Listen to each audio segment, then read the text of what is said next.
황금률입니다. 황금률 뭔지 다 아시죠? 남에게 대접을 받고자 하는 대로 너희도 남을 대접하라 하는 게 황금률인데, 성경에 황금률이라는 말은 없습니다. 그죠? 근데 이제 옛날에 로마의 어떤 황제가 이 성경 말씀이 너무 좋으니까 이거를 이제 황금으로 이렇게 만들어 가지고 벽에 걸어놨대요. 그래서 뭐 황금률이 거기서 나왔다는 말이 있는데 사실인지는 모르겠습니다. 근데 대개는 이것을 이제 황금률이라고 이렇게 우리가 표현을 하죠. 마태복음 7장 12절입니다. 그러므로 무엇이든지 남에게 대접을 받고자 하는 대로 너희도 남을 대접하라. 이것이 율법이요 선지자니라 하는 본문의 말씀입니다. 제가 옛날에 어떤 분이 이 말씀 가지고 식사 대접을 잘 해라 이렇게 해석을 하는 분을 봤는데, 식사 대접 잘하는 것도 물론 황금률의 한 부분이기도 하겠지만, 여기서 말하는 대접은 식사 대접을 말하는 게 아니라 우리 공동 번역은 이렇게 번역하고 있습니다. 너희는 남에게서 바라는 대로 남에게 해 주어라. 그러니까 꼭 식사 대접만이 아니라 우리가 남에게 이렇게 바라는 게 있잖아요. 그죠? 그렇게 남에게 해 주라 하는 것입니다. 이것이 율법과 예언서의 정신이다. 이렇게 번역을 하고 있고요. 또 다른 쉬운 성경은 이렇게 번역했습니다. 다른 사람이 너희에게 해 주었으면 하는 대로 너희가 다른 사람에게 모두 해 주어라. 이것이 율법과 예언서의 내용이다. 그러니까 성경, 율법, 하나님의 계명, 또 성경이 기록하고 있는 모든 이 성경의 내용이 뭐냐, 그 정신이 뭐냐, 우리가 남에게서 이렇게 바라는 대로 남에게 그렇게 똑같이 해 주어라. 이렇게 이것이 이제 그 본질이다 이렇게 말씀하고 있는 것입니다. 자, 황금률. 모든 인간 관계 속에서 일어나는 일에 대한 가장 광범위한 원리다 이렇게 우리가 볼 수 있고요. 그러니까 우리 참 살아가면서 어려움을 당하고 마음고생하는 게 다 무슨 관계 속에서 일어나요? 인간 관계 속에서 일어나죠. 그래서 때로 우리가 정말 아무도 없는 데 가서 좀 살았으면 좋겠다 이럴 때가 있죠. 정말 나 혼자 어디 가서 아무도 없는데 가서 좀 푹 쉬다 왔으면 좋겠다 이런 생각이 들 때가 있습니다. 그러니까 왜 그런 생각이 드냐면, 인간관계가 그만큼 어렵습니다. 참 어려워요.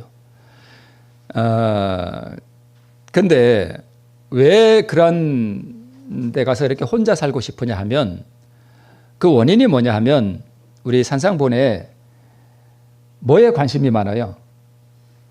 내가 받는 거에 관심이 많단 말이에요.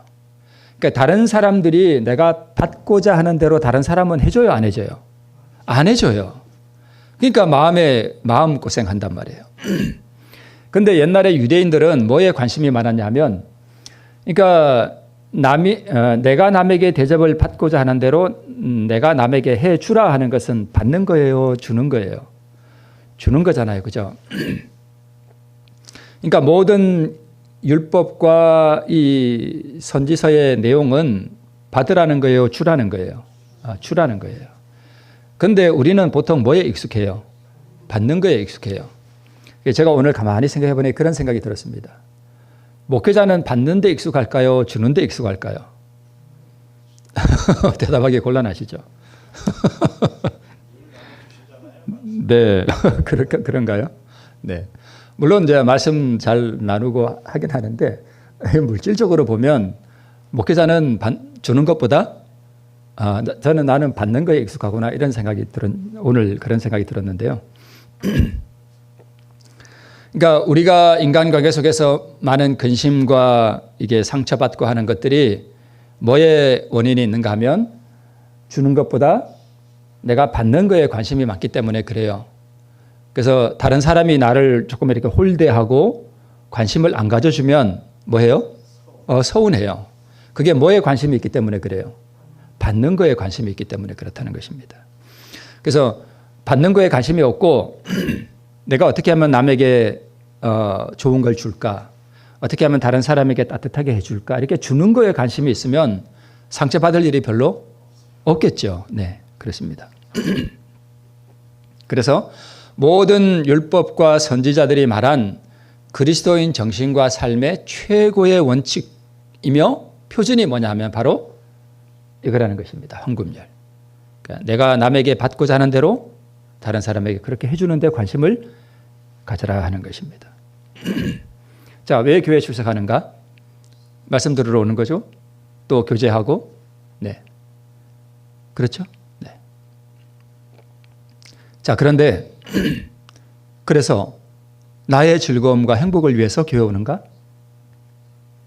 아니면 선한 감화와 봉사와 다른 사람에게 유익을 주기 위해서 교회 출석하는가? 왜 오시는 것 같아요? 뭐 이런 거 굳이 생각 안 하고 오시죠, 그죠? 물론 그냥 옵니다. 아무 생각 없이 그냥 오죠, 다들. 네, 오는 날이니까. 네. 그런데 교회 와서 내가 오늘 교회 가서 어떻게 하면 남에게 행복을 줄까? 사실 이렇게 교회 출석해서 자리에 앉아 계시는 것만 해도 담임 목사에게 용기를 주는 거예요, 그죠? 네, 아멘입니다, 진짜. 네. 그리고 내가 앉아 있음으로 해서 다른 사람에게도 네, 위로가 되고, 그죠? 그런 게 있습니다. 자, 이 황금률은 다른 말씀으로 바꿔놓고 우리가 생각해 보자면 내가 상대방의 입장에 서서 그 사람의 입장에 서서 생각해 보라는 것입니다. 그죠? 네. 타인의 처지에서 생각해 봐라. 네. 근데 이게 잘 돼요? 안 돼요? 저부터. 참 잘 안 돼요. 그죠? 이게 죄인의 속성이 이게 죄의 그 근본 뿌리가 뭐냐 하면 이기심이거든요. 그러니까 이 이기심이라고 하는 큰 죄의 뿌리가 우리 가운데, 마음 가운데 다 있단 말이에요. 그죠? 그걸 어떻게 우리가 깨고 남에게 선한 감화를 주느냐 하는 그것이 관건인데, 이런 이기심이 우리 마음 가운데 다 있기 때문에 이 타인의 처지에서 생각해 보는 게 참 어렵습니다. 그래서 타인의 처지에서 그러면 그 사람이 무엇을 원하겠는가라는 것을 생각해 봐야 하는데, 생각해 보고 그러면 그 사람이 원하는 그것을 그에게 해주라는 것입니다. 이것이 성실과 친절과 그리스도인 삶의 진정한 법칙이라는 것입니다. 내가 퉁명스럽게 말하면 상대방이 그 듣고 기분 좋을 사람은 없죠. 그러면 다른 사람이 나에게 친절하고 상냥하게 해주기를 원하면 내가 남에게 그렇게 해주라는 것입니다. 그죠? 이것이 율법과 선지자라는 것입니다. 그래서 황금률은 내 이웃을 내 몸과 같이 사랑하라 하는 이 율법의 다른 표현이다. 이렇게 산상본이 기록하고 있습니다. 그러니까 모든 이 십계명, 모든 율법의 근본 정신이 내가 남에게 대접을 받고자 하는 대로 남에게 그렇게 해주라는 것입니다. 이것이 율법과 선지자들의 가르침의 요강이요 요지이다. 이 말씀입니다. 자, 우리 산상본에 이렇게 기록하고 있습니다. 제가 한번 읽어볼게요. 황금률은 진정한 친절의 원칙이며 예수님의 생애와 성품에서 가장 잘 나타난다. 그러니까 이 황금률의 이 율법의 원칙을 가장 잘 실천하신 분은 예수님이시라는 거죠. 근데 제 표현이 조금 좀 이상한 거예요. 그러면 이 황금률의 원칙을 가장 잘 실천한 분은 예수님이고 그보다 조금 못하게 실천하는 다른 사람이 있다는 표현이잖아요. 그죠? 이 표현 자체가 잘못된 거예요. 사실 이 황금률의 원칙을 진정으로 성취하신 분은 오직 예수님 한 분뿐이세요. 그리고 우리 인생들은 이 황금률의 원칙을 진정으로 실천할 수 없고 실천한 사람도 없습니다. 예수님만이 이것을 실천하셨어요. 자, 얼마나 부드럽고 아름다운 빛이 우리 구주의 생애에서 비쳐나왔던가. 그분의 임재에서 흘러나온 향기는 또 어떤가. 이와 동일한 정신이 그분의 자녀들 가운데서도 나타나게 될 것이다. 저는 이걸 코테이션을 이렇게 따오면서 저는 안 그런 것 같아요. 제 옆에 앉으면 여러분 편안하신가요? 불편하신가요? 불편하시죠? 담임 목사가 앉아있으면 교인들이 그 옆에 안 앉으려고 그래요. 왜요? 불편하니까.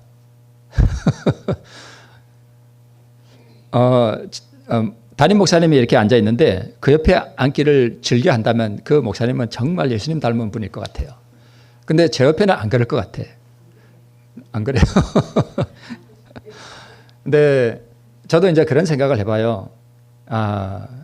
솔직히 표현 말씀을 드리면 저에게서는 그런 향기가 안 나는 것 같아요. 진짜로. 그래서 오늘 또 그런 생각이 들었습니다.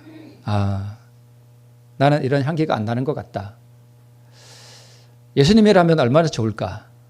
만약 예수님이 여기 계신다면, 예수님이 여기 앉아 계신다면 그 옆에 가게가 불편할까요? 절대 안 그럴 거예요. 예수님은 옆에 이렇게 가면 그분은 내가 잘못한 거라든가 내가 실수한 거라든가 이런 것을 지적하고 그럴 분이 절대 아니에요. 제가 이제 아는 어떤 은퇴하신 목사님이 계신데 진짜 그래요. 그분은 제가 이렇게 옆에 가면 제가 뭐 죄를 범하고 부끄러운 수치스러운 일을 제가 행해도 그리고 그것을 그분이 알고 있어도 그분 옆에 가면 그분은 절대 그런 거 말씀 안 하실 것 같아요. 그런 분이 한 분 계세요. 제가 누구라고 말씀드리긴 좀 그런데 진짜 그분은 제가 알고 있는 제 생애의 비밀을 절대 누설 안 하실 분 같아요. 저도 이제 그런 향기를 예수님이 만약 우리 안에 이렇게 거하시면 우리도 그런 향기를 바라게 되는데 우리는 불완전하죠. 그죠? 그래서 우리가 바라봐야 할 분은 누구예요? 오직 예수님 한 분밖에 없습니다. 제가 말씀드리는 그분이 아무리 그럴 것 같아도 그분도 죄인일 뿐이에요. 그죠? 그래서 우리는 오직 예수님 가운데서 예수님에게서만 그것을 발견하게 됩니다. 자, 마음속에 그리스도께서 거하시는 자들은 거룩한 분위기로 쌓일 것이다. 그들의 순결한 흰옷은 여호와의 동산에서 풍기는 향기가 될 것이다. 그들의 얼굴은 주님의 얼굴에서 나오는 빛을 반사하고 피곤하여 비틀거리는 발을 위하여 길을 밝혀줄 것이다. 예. 제가 언제 한번 말씀을 드렸죠. 저희 어머니께서 그 어떤 요양원에 계시다가 그때 코로나가 한참이었는데 그래서 들어오고 나올 때 아무도 나와보지를 않아요. 밖으로. 근데 제가 이제 짐을 다 밖으로 나와서 이제 저는 못 들어가고 짐을 다 갖고 나와서 차에 싣고 이제 마지막 어떻게 딱 돌아봤는데 어떤 한 여집사님이 그 요양원 입구에 서서 이제 제가 뭘 봤냐면 그분이 이제 저희를 향해서 입구는 여기고 저를 향해서 하여튼 이렇게 기도를 하신 것 같아요. 뭔가 기도를 하시고 그 손을 내리면서 딱 돌아서는 모습을 딱 보게 됐습니다. 근데 그 모습 속에서 저는 예수님의 모습을 봤어요. 아무도 나와보지 않는데 그분이 나올 이유도 없는데 퇴소하는 저희들을 위해서 아마 기도를 하셨던 것 같아요. 하시고 돌아서는 그 모습을 얼핏 봤습니다. 막 들어가시는 모습을. 저는 그 모습이 가끔 이렇게 생각이 났습니다. 저분에게는 예수님이 계시는 것 같구나. 그래서 제가 이제 저희 집사람도 거기 같이 있었거든요. 그래서 그분이 누구냐 그랬더니까 이렇게 얘기를 하는데 그래서 그렇구나. 그분이 그렇게 달랐구나 하는 게 느껴지더라고요. 그분의 평소 생활이 그렇대요. 상한 갈대를 꺾지 아니하며 꺼져가는 등불을 끄지 아니하고 우리 주님의 모습이 이사야 42장에 잘 기록되어 있습니다. 상한 갈대, 꺼져가는 등불, 우리 죄인들의 모습이잖아요. 그죠? 어떻게 하든지 우리를 세워주기를 원하시고 어떻게 하든지 우리의 등불을 끄지 아니하시고 살려주시기를 원하시는 우리 예수님의 성품이 잘 기록되어 있습니다. 자, 산상보훈에 또 이렇게 기록되어 있습니다. 우리는 빚진 자라는 거예요. 재산이 많은 사람은 재산이 없는 사람에 대해서 뭐한 사람이고요? 빚진 자고, 복음을 받은 우리는 복음의 빛을 가지지 못한 사람들을 향해서 우리는 뭐한 자고? 빚진 자라는 거예요. 또 어떤 권세를 가진 사람, 또 좋은 환경에 있는 사람, 교육을 많이 받은 사람, 또는 영향력에 있는 사람, 이 모든 것들이 내가 가지고 있지 않은 사람에게 나는 뭐한 사람이다? 빚진 사람이다 하는 것입니다. 그러면 황금률의 원칙이 뭐냐? 내가 가지고 있는 것을 내가 가지고 있지 못한 사람에게 뭐 하라는 거예요? 주라는 것입니다. 네. 우리는 나보다 못한 형편의 모든 사람에게 빚을 지고 있다는 것을 우리 산상본이 기록하고 있습니다. 이 선물을 나누어 줄 의무와 빚을 우리는 지고 있다는 것입니다. 이것이 황금률이라는 것입니다. 그래서 다른 사람에게 나누어 준 것은 그것이 선한 것이든 악한 것이든 나에게로 다시 돌아오는데 몇 배의 가치로 돌아오느냐? 4배의 가치로 돌아온다. 이렇게 산상본이 기록하고 있습니다. 내가 남에게 한 개를 나누어 주면 그것이 결국 이 생에든 내 생에든 다음 생에든 그러니까 천국에든 4배의 가치로 다시 돌아온다는 것입니다. 그러면 내가 선한 것을 많이 베풀면 선한 것이 나에게로 돌아오고 악한 것을 남에게 베풀면 그 악이 나에게로 다시 돌아와서 그 열매를 내가 먹게 된다는 것입니다. 그래서 우리가 남에게 주는 것은 무엇이든지 다시 받게 된다. 그래서 다른 사람을 통과하게 한 그 땅을 나도 통과하게 한다는 것입니다. 통과하게 된다는 것입니다. 내가 다른 사람을 사막을 걷게 하면 나도 눈물의 고난의 그 사막을 걸어야 하는 것이고 내가 다른 사람에게 잔잔한 시냇가를 걷게 했다면 내가 그 길을 걷게 된다는 것입니다.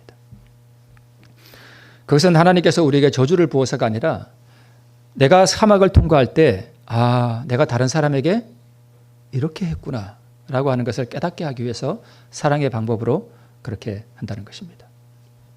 다른 사람을 낮게 평가하고 바리새인이 그랬죠. 세리를 낮게 평가했죠.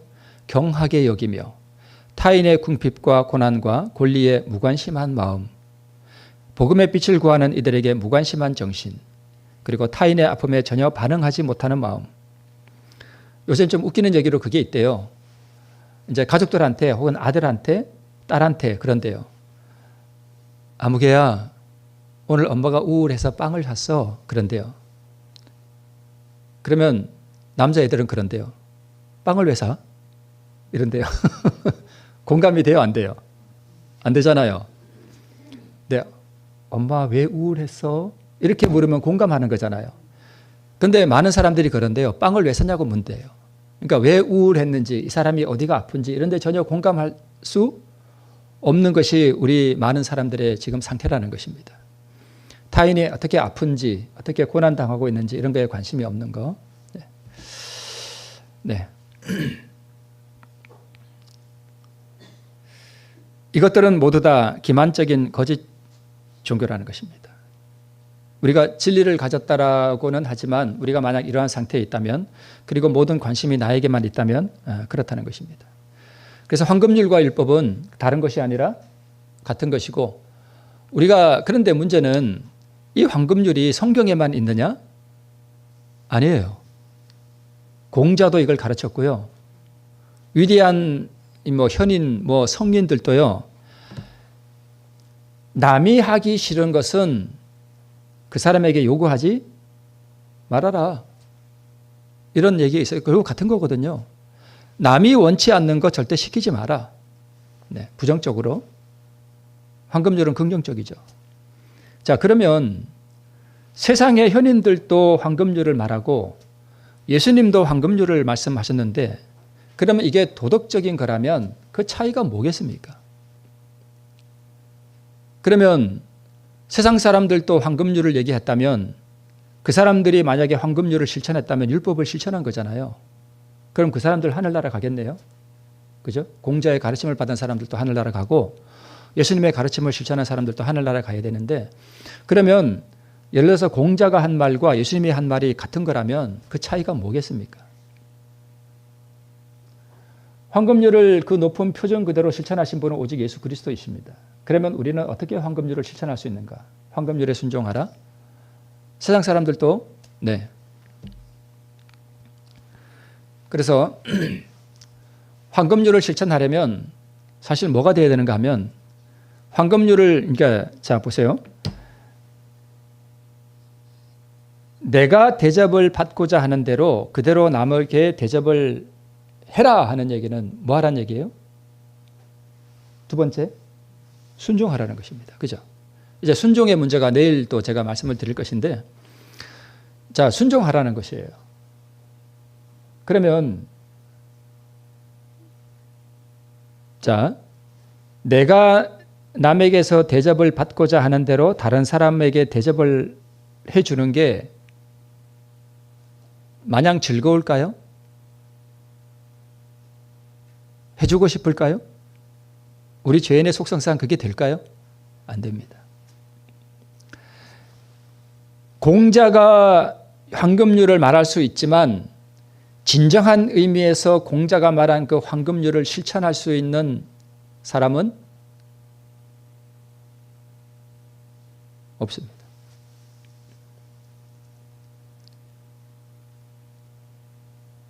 만약 어떤 사람이 그렇게 했다 할지라도 그것으로 그 사람이 의를 받을까요? 아닙니다. 자, 다른 사람이 나에게 뭘 요구해요. 그러면 그 사람한테 그걸 해줘야 될까요? 안 해줘야 될까요? 해줘야 되죠. 그게 황금률이니까. 해줘야 되죠. 근데 그 사람이 내가 보기 싫은 사람이야. 그럼 해주고 싶어요? 안 해주고 싶어요? 그러면 내가 사랑하고 좋은 사람에게 해주는 건 쉽죠. 근데 내가 싫어하고 미워하는 사람에게 해주는 건 쉬울까요? 어려울까요? 쉬우냐 어려우냐의 문제가 아니라 불가능한 거예요.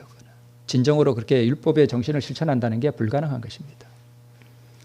그러면 여기서 뭐가 일어나야 돼요? 이 끝에 있는 거? 네, 저게 이루어져야 돼요. 그렇지 않으면 이거 실천할 수 없습니다. 이 문제가 내일 또 나오는데 남이 바라는 대로 해주는 것이 결코 쉬운 것이 아니라 어려운 것이고 또 더 나아가서는 이것은 사실상 그 율법의 정신을 이기적인 마음을 가지고 있는 우리가 실천하는 것은 불가능한 것입니다. 내가 그것을 해주기 싫을 때는 어떻게 해야 되는가?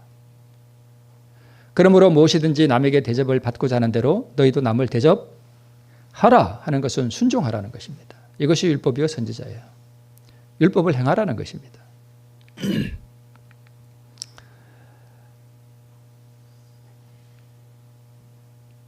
이것은 이제 내일 나오는 문제이기만 좀 중복되는 것입니다만은 이 사람이 누구 같아요? 베데스다의 연못가에 있는 사람이죠. 황금률을 행할 의의가 없는 우리의 상태를 말해요. 내가 낫고자 하느냐? 내가 황금률을 실천하고 싶으냐? 돼요? 안 돼요? 안 되죠.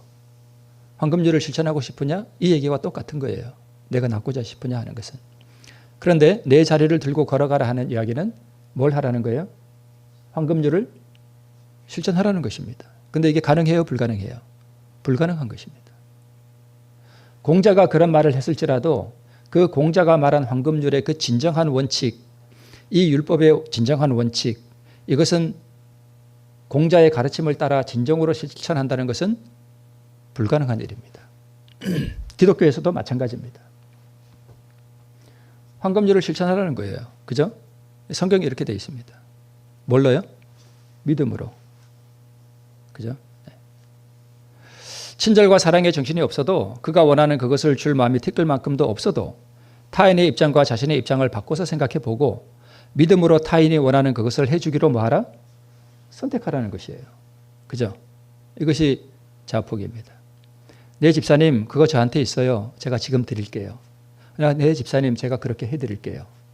이것이 율법에 순종하는 것입니다. 이것이 곧 순종이고 이것이 자폭입니다. 예수님처럼 사랑으로 율법을 온전히 지킬 수는 없어도 믿음으로 자신을 포기하고 타인의 입장에서 그가 원하는 것을 해주기로 기도하며 뭐 할 수는 있다? 선택할 수는 있습니다. 이것이 율법과 선지자가 말하는 순종하라의 의미입니다. 내일 이 부분이 또 반복됩니다. 그러면 중풍병자가 나은 것처럼 우리도 황금률을 이루신 그리스도의 정신이 우리에게 전가되는 것입니다. 네. 그리스도의 이름을 믿노라고 공언하는 자들이 이 황금률의 원칙을 실천할 때 어떻게 실천하는지 우리가 너무나 많이 들어서 잘 알잖아요. 그죠? 그래서 이것을 실천할 때 복음 사업에는 사도 시대에 나타난 것과 동일한 능력이 따를 것이다 라고 말하고 있습니다. 자, 내일 우리가 조금 더 이 부분에 대해서 자세하게 좀 다뤄보겠습니다. 자, 오늘 이 말씀, 우리 짧은 말씀이지만 이 황금률의 원칙이 우리에게 어떻게 적용되는지 또 이것을 실천할 때 우리에게 어떻게 우리 가정과 우리 사회가 또 교회가 변화되는지 이런 것들을 우리가 잠시 한번 생각해보고 타인의 입장에서 그가 원하는 것을 우리가 해줄 수 있는 우리의 마음을 굴복시키는 우리 모두가 되길 바라면서 말씀을 마치겠습니다.